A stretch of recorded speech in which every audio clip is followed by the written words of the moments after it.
राजस्थान के एक छोटे से गांव भैरवपुर में एक लड़का रहता था, गोपन। गांव का हर बच्चा सुबह सूरज उगते ही उठ जाता, लेकिन गोपन सबसे अलग था।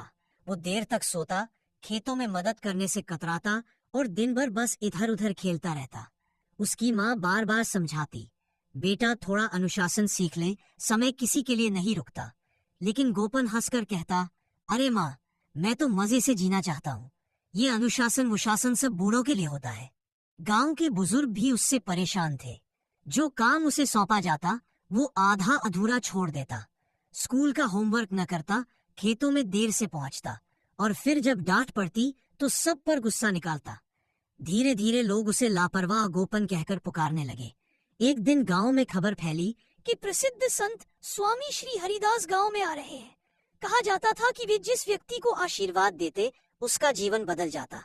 गोपन की माँ ने कहा, बेटा चलो संत जी के दर्शन कर लो, शायद तुम्हें भी सही रास्ता मिल जाए।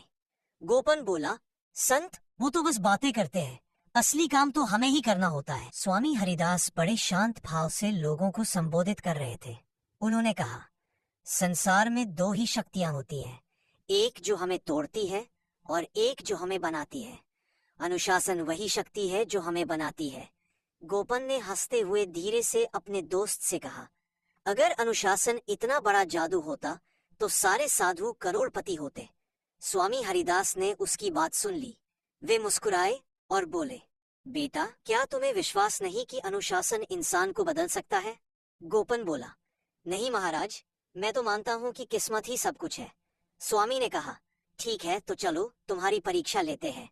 संत ने उसे एक सूखा पौधा दिया और बोले, इस पौधे को हर दिन सूर्योदय से पहले पानी देना, मिट्टी बदलना और देखभाल करना।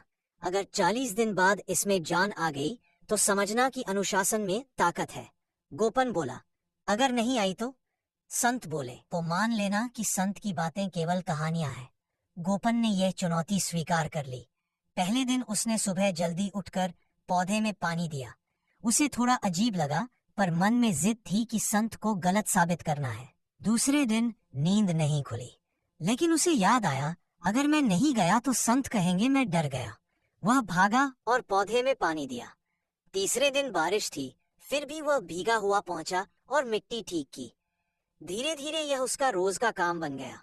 सुबह सूरज उगने से पहले उठना, पौधे की देखभाल करना और फिर खेत जाना। 20 दिन बीत गए, पौधे में कोई हरियाली नहीं आई। गोपन झुंझलाया, यह तो व्यर्थ काम है। पर तभी माँ बोली, बेटा देखो तो सही, अब तू रोज जल्दी उठता है, काम पर समय से जाता है और रात को ठीक समय पर सोता है। तू खुद तो बदल गया है। गोपन कुछ सोचने लगा, क्या सच में अनुशासन ने मुझे बदला है? 40वें दिन जब वह पौधे के पास पहुंचा तो उसकी आंखें फटी रह गई।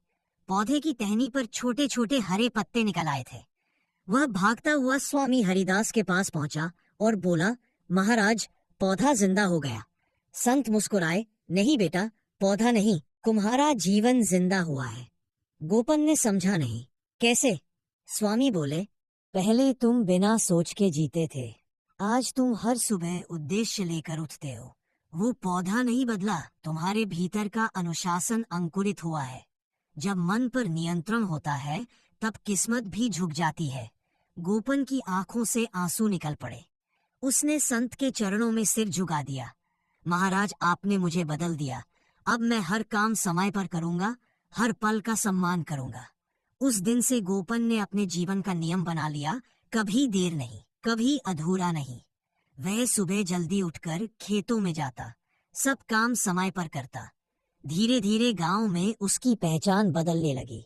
लोग कहते, वो रहा गोपन, अनुशासन का प्रतीक। कई सालों बाद वही गोपन गांव का प्रधान बना। उसके निर्णयों से गांव तरक्की करने लगा।